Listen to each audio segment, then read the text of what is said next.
Hello guys, welcome to another video of stock market friends. Mangal electrical industries limited guys IPO का आज day 2 का subscription open हो रहा है। जानेंगे लाइव सब्सक्रिप्शन जीएमपी कितना चल रहा है, लिस्टिंग कितना मिलेगा, परफॉर्मेंस कैसा रहा, अप्लाई करें या फिर फाइनल डिसीजन क्या लेना चाहिए, इन सभी पॉइंट्स को डिस्कस करेंगे। चलिए फ्रेंड्स वीडियो स्टार्ट करते हैं।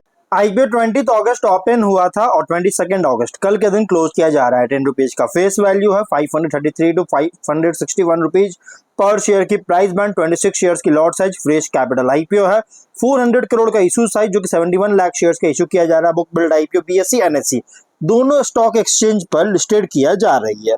अब अगर हम बात करें इस कंपनी के प्रोमोटर यहाँ पे ऑफर जो दिया गया है ना, retailer on minimum 1 lot apply कर सकते हैं, 26 शेयर्स मिलेंगे, 14,600 रुपीज पे करना पड़ेगा। मैक्सिमम 13 लॉट अप्लाई कर सकते हैं, 1,89,000 पे करना पड़ेगा। Small HNI minimum 14 lot apply कर सकते हैं, 2 लाख रुपीज पे करना पड़ेगा। मैक्सिमम 68 लॉट अप्लाई कर सकते हैं, 9,92,000 रुपीज पे करना पड़ेगा। और big HNI minimum 69 lot apply कर सकते हैं, 10 लाख रुपीज पे करना पड़ेगा। तो गाइस इस आईपीओ में रिटेल में अगर 5 टाइम सब्सक्राइब होता है तो चाहे आप 1 लॉट अप्लाई करें चाहे 13 लॉट, आपको अलॉटमेंट ओनली 1 लॉट ही किया जाएगा, इससे ज्यादा आपको अलॉटमेंट नहीं होगा। बिग एचएनआई में अगर स्मॉल एचएनआई में अगर 10 टाइम सब्सक्राइब होता है, चाहे आप 14 लॉट अप्लाई करें चाहे 68 लॉट, आपको अलॉटमेंट ओनली 14 लॉट ही किया जाएगा, इससे ज्यादा आपको अलॉटमेंट बिल्कुल नहीं होगा।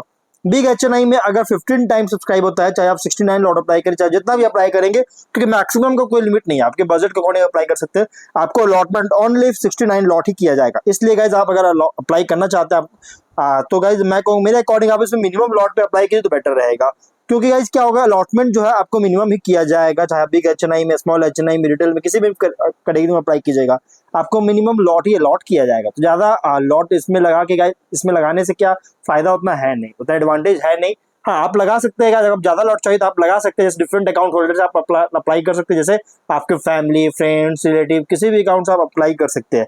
लेकिन ये मैं आपको कोई रिकमेंड नहीं कर रहा हूँ, मैं आपको सिर्फ एक नॉलेज दे रहा हूँ कि आप किस तरह से ज्यादा लॉट अगर आप अप्लाई करना चाहते हैं, आपको अलॉटमेंट ज्यादा से ज्यादा लॉट हो उसके ऊपर।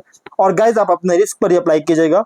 और प्रमोटर होल्डिंग का प्री इशू 100% का, पोस्ट 74.2% का ऑफर दिया गया। क्यूआईबी एंकर इंक्लूड नहीं करेंगे, 20%, big HNI 10%, small HNI 5%, retail 35% offer दी गई है। एंकर से 120 करोड़ का फंड रेज किया गया है। अब अगर हम सब्सक्रिप्शन की बात करें, एंकर से एंकर तो मैं बात नहीं करूँ, मैंने ऑलरेडी बता दिया। क्यूआईबी से 13% सब्सक्राइब किया, 1,83,000 शेयर्स का 10 करोड़ का बीड है। बिग एचएनआई से 62% का सब्सक्राइब है, 4,44,000 शेयर्स का 25 करोड़ का बीडिंग है। और गाइस यहाँ पे देखिएगा क्यूआईबी और बिग एचएनआई अंडर सब्सक्राइब देखने को मिला। और रिटेल में 74% का 18 लाख शेयर्स का बीट किया, 104 करोड़ का। क्यूआईबी, बिग एचएनआई और रिटेल तीनों में अंडर सब्सक्राइब देखने को मिल रहा है। हाँ स्मॉल एचएनआई में फुल्ली सब्सक्राइब है, जो कि 1 टाइम का जितना ऑफर था उतना ही सब्सक्राइब किया गया, और जिसके बाद टोटल 20 करोड़ का बीट किया और 3,65,000 शेयर्स का बीट हुआ है। 57% का ओनली सब्सक्राइब है, 28 लाख शेयर्स का बीट किया, 160 करोड़ का अंडर सब्सक्राइब देखने को मिला। मतलब डे 1 में कोई खास इंटरेस्ट नहीं दिखाया गया। और क्यूआईबी जो है ना, ये लास्ट डे में ही अप्लाई करते हैं। जीएमपी 33 रुपीज का ट्रेड कर रहा है, 5.9% की लिस्टिंग एक्सपेक्ट कर सकते हैं, 594 रुपीज पे लिस्टिंग हो रही है। हाँ यहाँ पे जीएमपी में इंक्रीज किया है, 19 अगस्त को जीएमपी 25 था, 20 अगस्त को जीएमपी इसका इंक्रीज किया और 33 रुपीज पे जीएमपी है, जो कि जीएमपी देख सकते हैं इसका इंक्रीज करता हुआ देखने को मिल रही है। बिजनेस में मैं ज्यादा कुछ बात नहीं करूँगा क्योंकि ऑलरेडी वीडियो बना रखा हूँ। 2008 में इनकॉर्पोरेट हुआ था, जो कि distribution transmission of electricity, power sector में इलेक्ट्रिसिटी के डिस्ट्रीब्यूशन ट्रांसमिशन के लिए जो यूज होता है ट्रांसफॉर्मर्स का मैन्युफैक्चरिंग करता है, ट्रांसफॉर्मर्स कंपोनेंट का प्रोसेस करता है, जिसमें इंक्लूड लैमिनेशन, सीआरजी और slit coils, amorphous cores, coil and core assemblies, wound cores, toroidal cores और oil immersed circuit breakers. Company जो है ना प्रोडक्ट्स को मंगल इलेक्ट्रिकल ब्रांड के अंडर सेल करता है और मार्केटिंग करता है, जो कि एक स्ट्रॉन्ग रेपुटेशन और हाई ब्रांड रिकॉल वैल्यू के लिए जाना जाता है। और ट्रेड करता है CRGO और CRNO कॉइल्स के लिए, एमॉर्फस रिबन्स के लिए मैन्युफैक्चर करता है ट्रांसफॉर्मर्स का 5 kVA और से लेकर 10 MVA तक।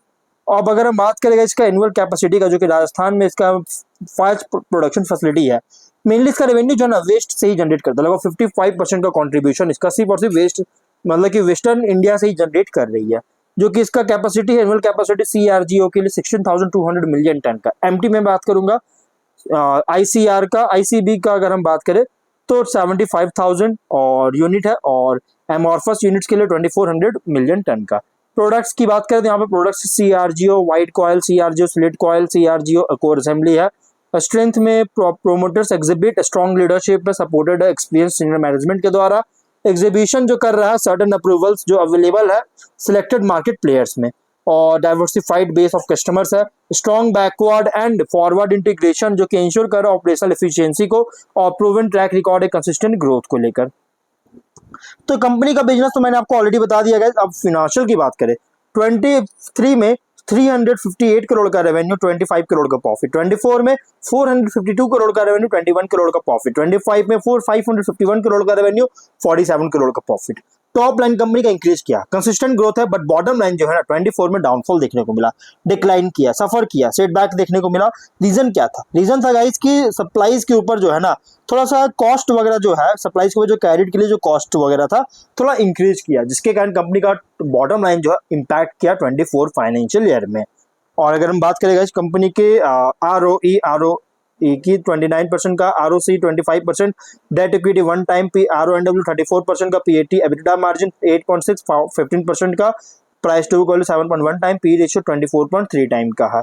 वहीं अगर हम बात करें इस कंपनी का कुछ और पॉइंट्स, तो इस कंपनी के लिए एक एडवांटेज क्या है कि कंपनी जो है ना, अगर हम बात कंपनी नहीं बल्कि इंडिया में जो डिमांड है इसका एक्सपेक्टेशन है FY32 तक का एक्सपेक्टेशन है 366 GW तक रीच करने का जो है सो एक्सपेक्टेशन है, जो कि पीक डिमांड कह सकते एक तरह से होने के चांसेस है, क्योंकि जनरेशन कैपेसिटी लगातार इनहांस कर हो रही है, इसके लिए जरूरत पड़ेगा, और ग्रिड मॉडर्नाइजेशन हो रहा है, फ्लेक्सिबल एनर्जी सिस्टम हो रही है, जिसके कारण इस कंपनी का डिमांड जो है इस कंपनी को बहुत बड़ा बेनिफिट मिलेगा। इससे इसके ट्रेंड को फॉलो करेगा कंपनी, बहुत अच्छी बेनिफिशियल देखने को मिल सकता है।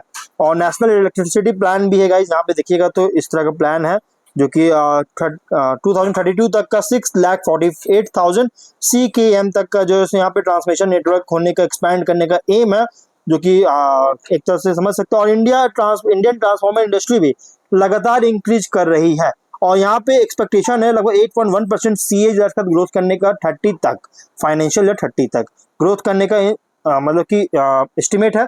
और गवर्नमेंट पॉलिसी भी है, जैसे national solar mission, make in India, national electricity policies हो गया, PLI स्कीम वगैरह हो गया, जैसे फेवरेबल इन्वायरमेंट को क्रिएट कर रहा है। इससे कंपनी को बहुत अच्छी बेनिफिशियल हो सकता है। प्लस अगर हम इसके कुछ मतलब कि रिस्की पॉइंट की बात करेंगे तो इसमें कुछ रिस्की पॉइंट भी है, जैसे क्या capital intensive business, working capital requirement चाहिए। इसके अलावा लिटिगेशन है, जो कि कंपनी प्रमोटर डायरेक्टर्स दोनों लिटिगेशन में है। एम्प्लॉय एट्रिशन रेट भी देखिए थोड़ा सा यहाँ पे जो है डिक्रीज करता हुआ देखने को मिल रही है एम्प्लॉय एट्रिशन रेट को लेकर। और अगर हम बात करें इस कंपनी के आगे, अगर हम इसके कॉम्पिटिटर की बात करें, विलास ट्रांसकोट, JB लैमिनेशन, ये दोनों इसके कॉम्पिटिटर है। अब यहाँ पे ओवरऑल कंपनी जो है ना, लेकिन इसके प्राइस बैंड जो है ना ओवर प्राइस रखे गए, एग्रेसिव प्राइस रखा गया।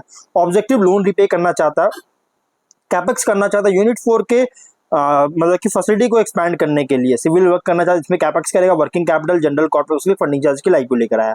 तो गाइस ओवरऑल कंपनी का बात करेंगे ना तो रिस्की IPO तो है, अब देखना है कैसे परफॉर्म करता है। फाइनल डिसीजन जो भी लीजिएगा अपने रिस्क को लीजिएगा, मैं आपको कोई रिकमेंड नहीं कर रहा हूँ।